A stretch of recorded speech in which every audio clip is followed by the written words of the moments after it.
Good morning, this is Vladi and this is Start Your Day with Positive Mind.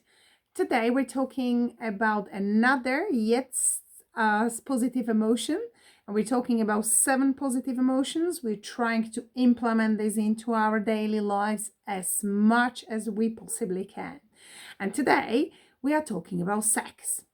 And sex is one of the most powerful emotions you can ever get involved with. Now, it is expression of an idea or an emotion which is expressed on the physical level, and it's very creative. Now, we have to be very careful because sex can be actually very destructive. Now, not on itself, but it's the lack of understanding and the ignorance of how much we actually understand what it is that is destructive. So, we should study it, we should start and learn more about it and avoid for the concept of the idea to be destructive. Now, I want to read you something I've prepared, which my mentor Bob Proctor said. And he said, there are 3 hang-ups in life, and it's God, money, and sex. Now, we are taught that God is a man in a cloud that blesses some and curses others. Money is bad, so you should not want it. And sex is dirty, so you should save it for someone else. Now, the truth is that God is an infinite power that operates in an orderly manner.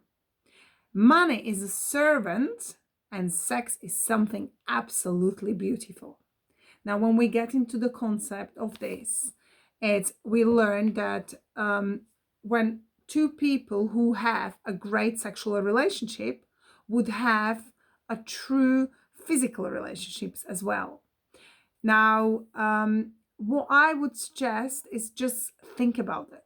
Have you grown up in the environment where the word sex would just made you, I remember when I was, not probably even teenager, probably past that, the word sex, and I would just literally look for a cover so I could just dig somewhere and not even face or try to pretend I have not heard that word. But it's the awareness and the study of all these emotions we have. We need to be comfortable with it and remember one thing, it's the lack of understanding and ignorance which are causing the destruction in our well-being, really. So that's for today, and I will see you tomorrow with another positive emotion. Bye.